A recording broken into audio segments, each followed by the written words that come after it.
like a Hellcat. Selamat pagi, selamat siang, selamat sore, selamat malam kepada semua yang udah nonton. Thank you yang udah like dan subscribe channel gue. Karena like dan subscribe lo semua adalah sebuah simbol dukungan buat gue untuk selalu berjuang di seluruh dan berteman gue. Karena kan udah biasa tuh opening like dan subscribe tuh gratis dong, terlalu umum.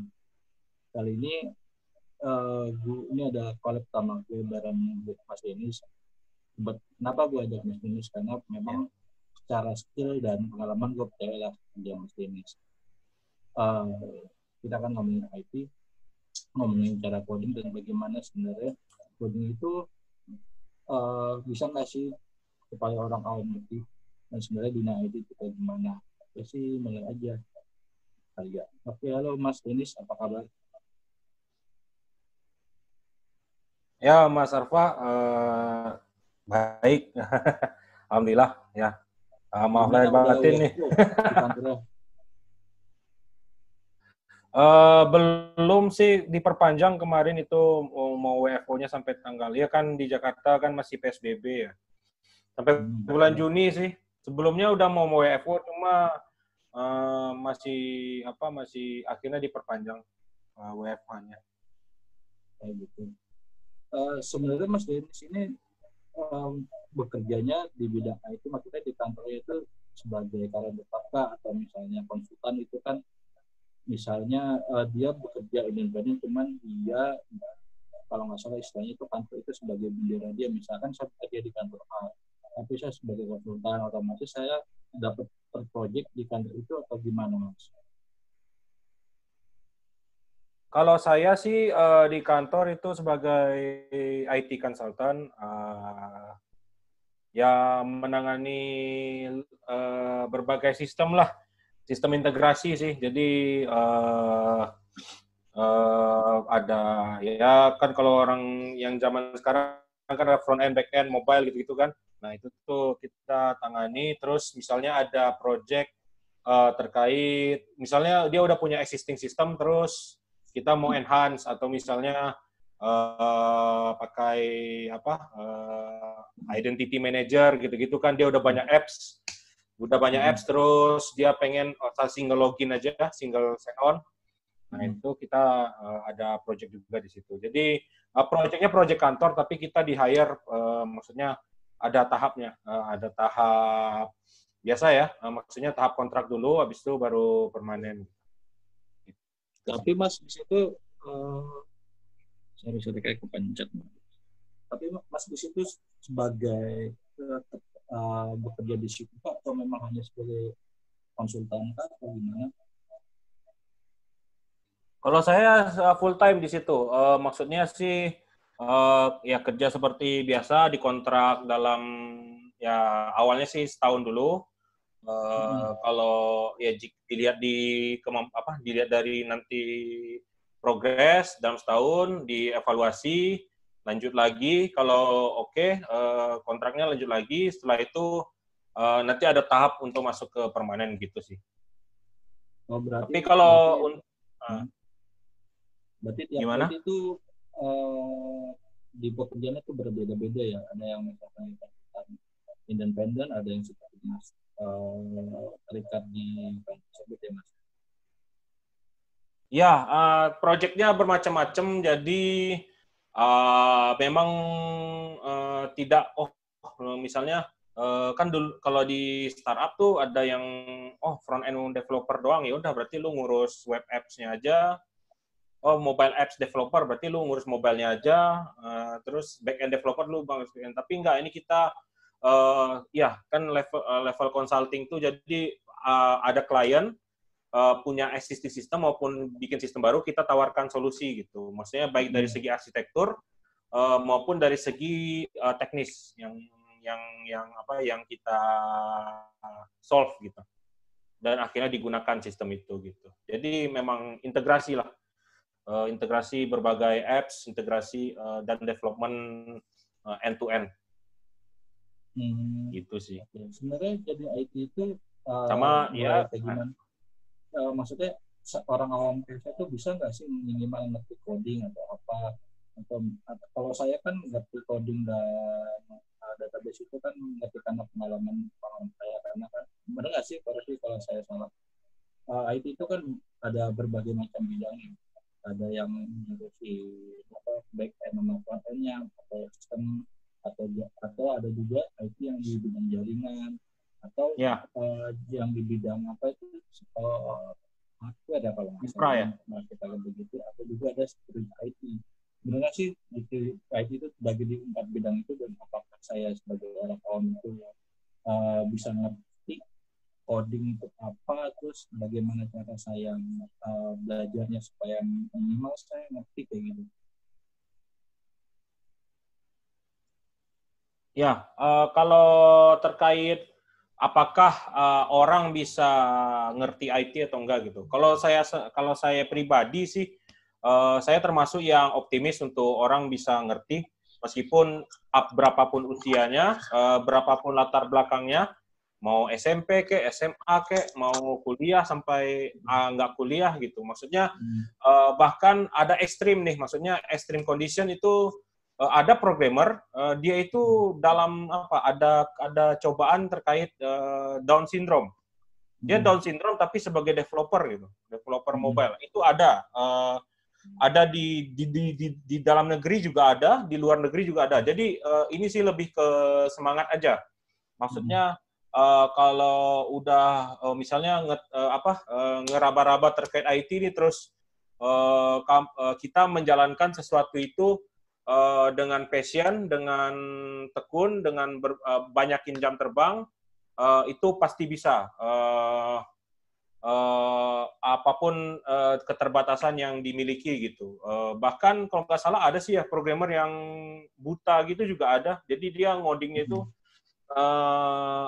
pakai huruf braille, apa sih yang keyboardnya didesain untuk itu. Terus ada yang dia cuma punya tangan satu, ya tapi yang lebih ngena tuh kalau yang dia ya kan IT itu katanya, kata orang sih, wah lu harus pintar gitu, lu harus harus belajar matematik, komputer dan lain-lain. Memang harus belajar, cuma bukan berarti kalau lu masa sekolahnya males-males, terus kacau-kacau, terus di masa depannya lu nggak bisa IT itu. Enggak, itu sama sekali nggak benar. Jadi poin saya sih, berapapun usia Anda, apapun keterbatasan Anda lah, challenge Anda sendiri, tapi kalau Anda berniat untuk masuk ke dunia IT dan semangat di dalam hal itu, pasti bisa. Okay. Kalau nggak salah sekarang SMK itu ada itunya, ada jurusan IT-nya, itu punya prospek bagus nggak di depannya? Kalau SMK sih saya pernah itu ya banyak sih punya teman-teman SMK saya yang bahkan lebih ngerti dari saya gitu. Maksudnya dia sejak SMK tuh kan udah dipelajari ya codingan dan lain-lain. Maksudnya udah menjurus ke teknik gitu ya.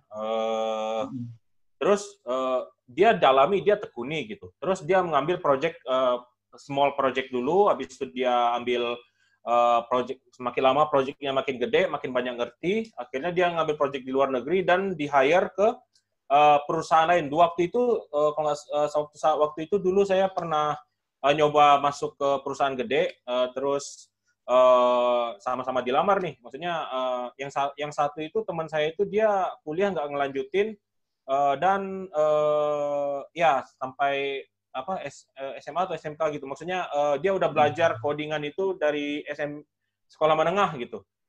Dan itu ya, dan dia lebih ya, saya pun lebih di-hire, maksudnya secara salary itu dia juga lebih dihormati karena dia sudah memegang proyek luar negeri gitu. Waktu kalau nggak salah dulu udah pernah pegang proyek luar negeri, dan akhirnya di-hire lebih tinggi dari saya, meskipun kita sama-sama di-hire dengan nilai yang lumayan sih sebenarnya. Terus dengan begitu sih kesimpulan saya, skill itu ya, pendidikan itu memang penting, tapi eager kita untuk untuk mendalami itulah yang lebih penting. Maksudnya secara konsisten kita belajar, secara konsisten kita memperkaya ilmu, itu pasti you will be expert on in that field gitu. Jadi nggak usah minder lah sama yang udah lulusan, bahkan nggak usah minder sama orang luar negeri. Ini kita zaman global ya, maksudnya baca dokumentasi framework itu sama, maksudnya ada framework framework IT tertentu, framework untuk web misalnya, itu kita bisa akses, orang luar negeri pun bisa akses. Kalau misalnya ada paper yang mau kita baca, orang lain bisa akses, kita pun bisa akses. Jadi ini sekarang zaman udah berubah, jadi ilmu itu tidak dikotakin dalam sekolah gitu. Maksudnya lebih udah mengglobal dan bisa diakses oleh berbagai orang, tergantung niat orang itu mau belajar atau enggak gitu aja sih. Iya sih, memang ada teman Facebook saya tuh kalau nggak salah sejak dia SMP tuh, dia udah belajar predikat banyak banget, terus diposting di Facebook, terus dia hacker sana sini, dia bilang gokil banget. Itu masuk, dia bisa dibilang anak IT kayak gitu, mungkin karena passion dia belajar algoritma ya, terus dia belajar codingan, akhirnya dia bisa menghacking sana sini. Hacking atau apa sih istilahnya tuh, dia ngacak-ngacakannya sistem atau bisa kayak gitu, tuh udah masuk, dia bisa dibilang anak IT nggak Mas? Kalau maksudnya udah analisa terkait keamanan informasi ya itu udah lebih, kalau saya sih udah di atas pengenalan platform itu. Maksudnya itu kan ini ada sistem nih, dia di deploy maksudnya bisa diakses di berbagai lini lah di internet gitu kan. Terus dia tahu maksudnya cara dia memilah-milah layer-layer network itu kan, ada OSI layer ya. Itu memilah-milahnya itu dia udah ngerti. Tentunya dia udah mengerti juga terkait front and back end, itu pasti dia udah ngerti. Terus kalau keamanan informasi itu lebih ke main firewall sama lubang yang terbuka gitu. Saya nggak yakin kalau dia kalau kita mau jadi hacker terus brute force saja. Itu brute force tuh salah satu yang nggak bagus lah. Maksudnya itu kemungkinan untuk berhasilnya sangat kecil sekali. Pasti dia bisa mengolah algoritma, membaca algoritma dengan berbagai macam programming language, menganalisa mana yang bug, mana yang bug bounty kan, mana yang bug, mana yang celah, mana yang port yang kebuka gitu kan. Jadi saya kira sih itu juga itu sangat itu udah pasti orang IT, maksudnya, tapi lebih dia mungkin cenderung ke bug bounty, karena mungkin sekali tangkap dapat gede gitu kan. Maksudnya kita cari celah keamanan suatu platform terus dapat uang yang gede, itu kan mungkin suatu kepuasan tersendiri. Dengan demikian dia kesimpulan saya sih pasti dia mengenal berbagai end-to-end sistem itu jalannya seperti apa, layer-layer di infra, layer-layer di apps itu pasti dia ngerti, dan juga mencari secara, kan ada social engineering juga ya, maksudnya tidak teknis untuk mendapatkan informasi itu dia juga kuasai itu. Itu kalau masalah hacker itu sih saya akui itu ya pasti orang IT sih, tapi mungkin dia senang dengan mencari celah keamanan gitu. Tapi mungkin nggak seberapa banyak anak IT itu yang udah masuk di web atau dark web gitu. Karena saya sempat iseng masuk di web itu lewat VPN, kayak lama banget gitu. Apakah mungkin sebagian masuk gimana? Sebagian anak IT itu udah pernah masuk di web. Masuk apa? Deep dalam web. Oh, deep web, ya. Oh, kalau terkait deep web ya, kalau terkait deep web itu sebenarnya ya kita kan dark web, deep web itu data-data yang namanya juga deep, pasti kalau kita pakai browser biasa itu tidak bisa diakses lah, baik webnya maupun sistemnya, butuh browser khusus, butuh akses VPN dan lain-lain. Kalau terkait dark web sih itu juga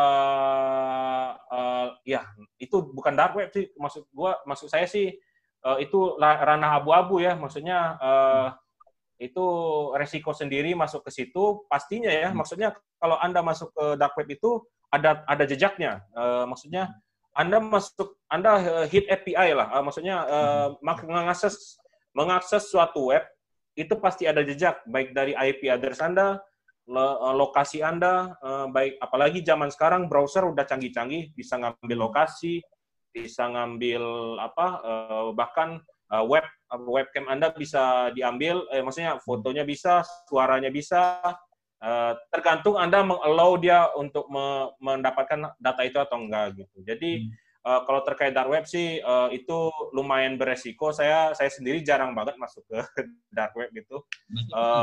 Saran saya sih gimana? Kalau jarang berarti pernah dong.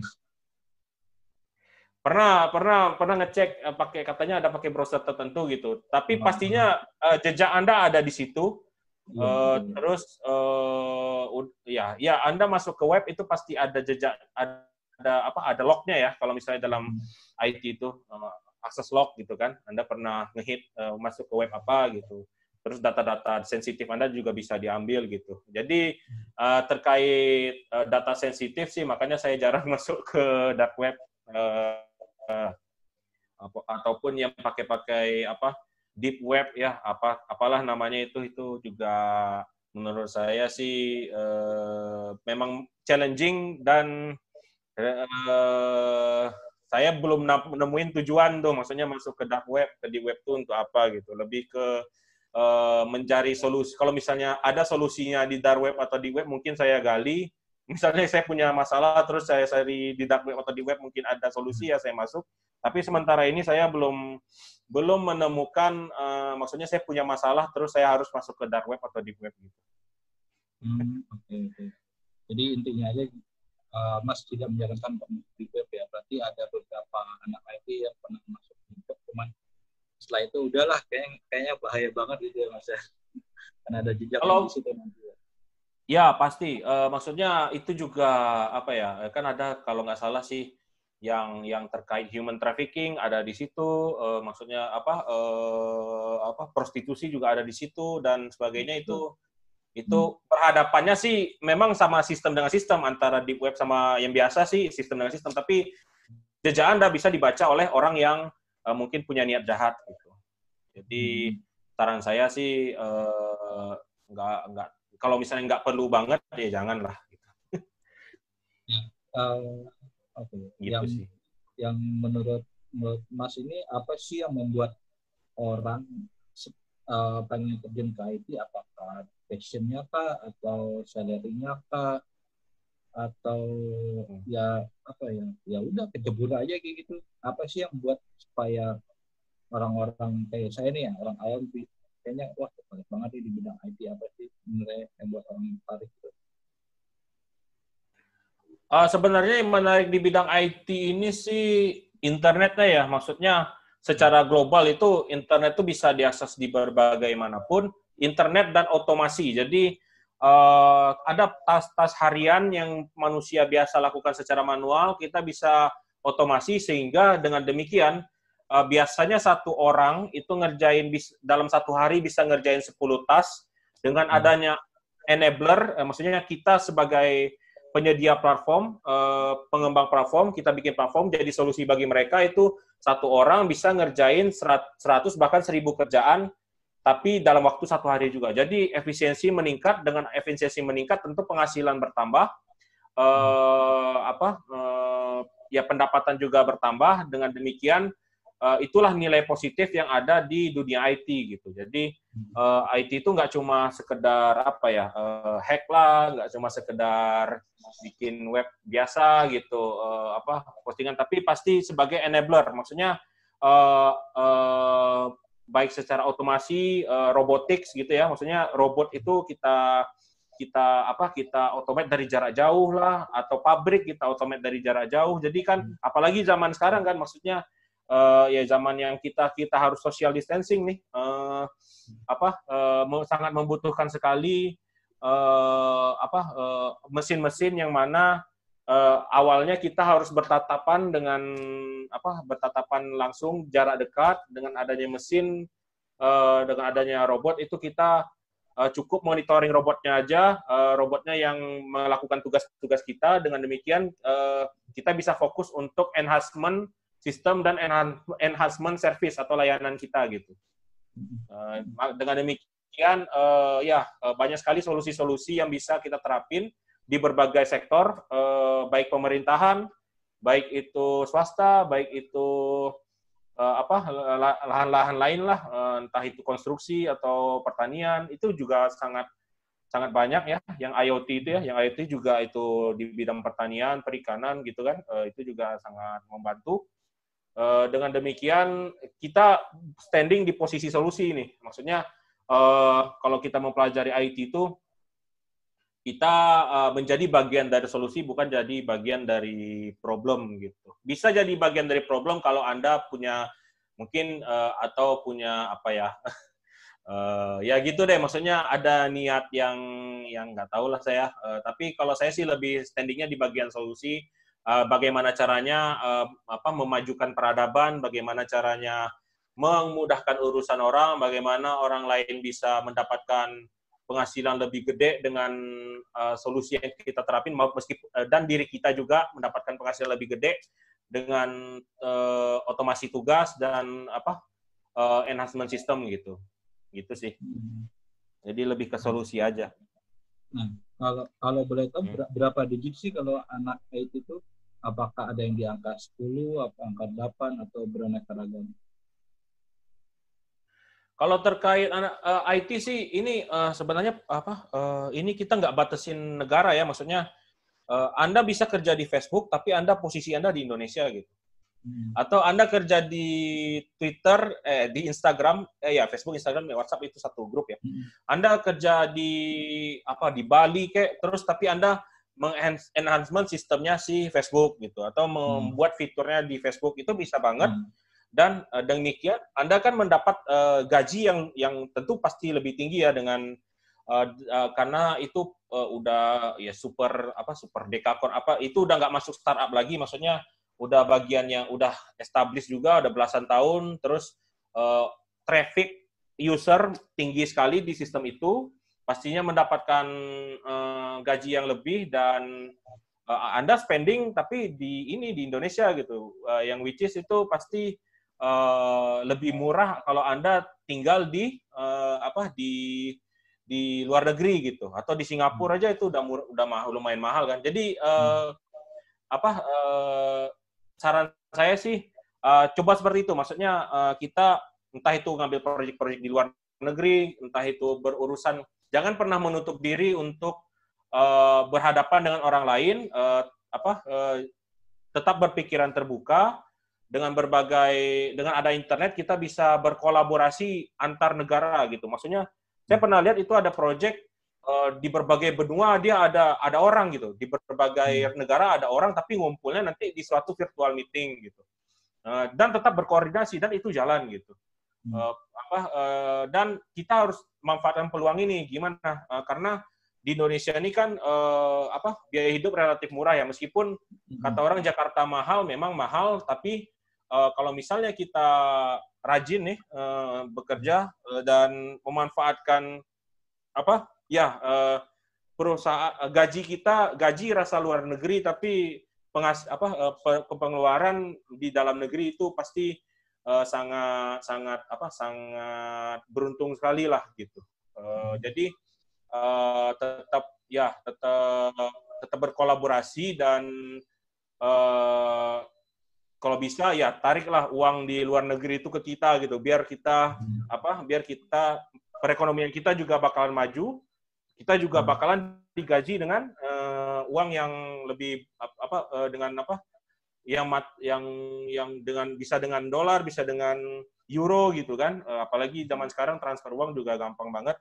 Bahkan bisa dengan rupiah juga, tapi dikalkulasiin kalau misalnya kita kerja di perusahaan luar negeri yang lebih established dibandingin dengan yang di rata-rata di Indonesia, tentu yang perusahaan di Indonesia pasti kan melihat spending orang Indonesia kan. Maksudnya dia ngasih gaji dengan spending, ini bisa nih sebulan bertahan dengan kasih gaji segini doang gitu. Kalau misalnya perusahaan di Indonesia pasti melihat itu. Tapi kalau perusahaan luar negeri itu range gaji itu tergantung grade kita, dan itu sama kalau semakin tinggi skill kita pasti semakin dihargai dan mendapatkan gaji yang lebih tinggi lagi gitu, yang lebih fantastis. Maksudnya ya gaji, kalau misalnya kita sebutin ke orang pun orang lain bakalan kaget dan mengira kita pesugihan gitu. Ya, jadi saran saya sih coba kita grab uang-uang yang ada di luar negeri gitu, jadi dan kita spending di sini gitu untuk memajukan perekonomian kita juga sih. Iya sih, contohnya aja Twitter sama Facebook kan itu, kalau Twitter semua karyawannya boleh WFH di kantor. Nah, itu. Facebook kalau misalnya sebagian besar. Dan juga ada beberapa anak IT yang saya tanya, kenapa lo nggak jadi developer game atau apa? Katanya kayaknya itu ribet banget baca codingannya atau alat kayak gitu. Dan memang sih seharusnya IT itu menjadi solusi untuk perekonomian Indonesia dan juga solusi untuk peradaban Indonesia. Ya sih itu aja sih. Nanti untuk lebih teknisnya mungkin bro-bro semua subscriber gue suruh nonton di channel lo, karena kayaknya Mas Dennis ini lebih teknis lah channelnya kayak gitu. Karena cukup jadi sebuah pencerahan gue sih dan orang-orang awam di bidang IT itu kayak gimana. Nama channelnya apa Mas Bro kalau boleh tahu? Nama channel saya sih Santri Codingan. Jadi untuk maksudnya ada Imtak dan Imtek lah ya. Kalau misalnya kita waktu SD dulu ya, waktu sekolah dulu tuh, iman dan takwa, terus ilmu pengetahuan dan teknologi. Kalau kita combine, jadi kita tujuan saya sih kita menjadi manusia lebih bermutu secara sosial, secara teknologi, dan secara spiritual gitu. Jadi ya kan kata Einstein itu kan kalau pengetahuan tanpa agama itu kan nggak pas. Kalau agama tanpa pengetahuan juga itu buta kan. Jadi memang sih channel saya lebih ke teknis dulu, tapi saya nanti soalnya saya sih lebih pahamnya bagian technical IT dulu nih. Nanti kalau terkait belajar kitab itu atau belajar yang lebih dalam lagi, itu saya sendiri masih belajar gitu. Nanti saya share juga sih. Tapi tujuan saya bikin YouTube itu bikin channel yang Santri Codingan itu ya untuk mengcombine Imtak dan Iptek, iman takwa dan ilmu pengetahuan dan teknologi gitu. Itu sih. Ya kalau mau subscribe boleh, kalau apa tuh? Ya kalau video ini publish kan ada beberapa subscriber gue pasti nanya-nanya ke Mas Dennis, itu tantang buat Mas Dennis. Boleh. Ya, kalau misalnya ada masukan saya welcome sekali. Kalau misalnya ada request, Bang, kalau tutorial ini dong, ya nanti gua review. Kalau gua kasih tutorialnya, kita belajar bareng-bareng lah. Karena ilmu saya jujur sangat sedikit sekali. Jadi dengan adanya input saran-saran dari teman memicu juga saya untuk belajar lebih baik lagi. Kita sama-sama grow lah ya, dari segi teknologi, dan jangan pernah minder untuk sebagai orang IT, meskipun orang lain bilang, wah lu dari Indonesia, lu dari apa gitu, gak usah minder. Source ada semua, maksudnya tinggal kita aja yang lebih rajin dan semangat untuk belajar gitu sih. Gue buat closing, dan kalau bagi yang penasaran jangan Mas Dennis, nanti link channelnya gue taruh di deskripsi. Thank you banget yang udah nonton. Jangan lupa like dan subscribe-nya, karena like dan subscribe itu adalah sebuah simbol dukungan buat gue dan buat Mas Dennis. Oke. Selamat pagi, selamat siang, selamat sore, dan selamat malam buat semuanya. Wassalamualaikum warahmatullahi wabarakatuh. Waalaikumsalam warahmatullahi wabarakatuh. Sip.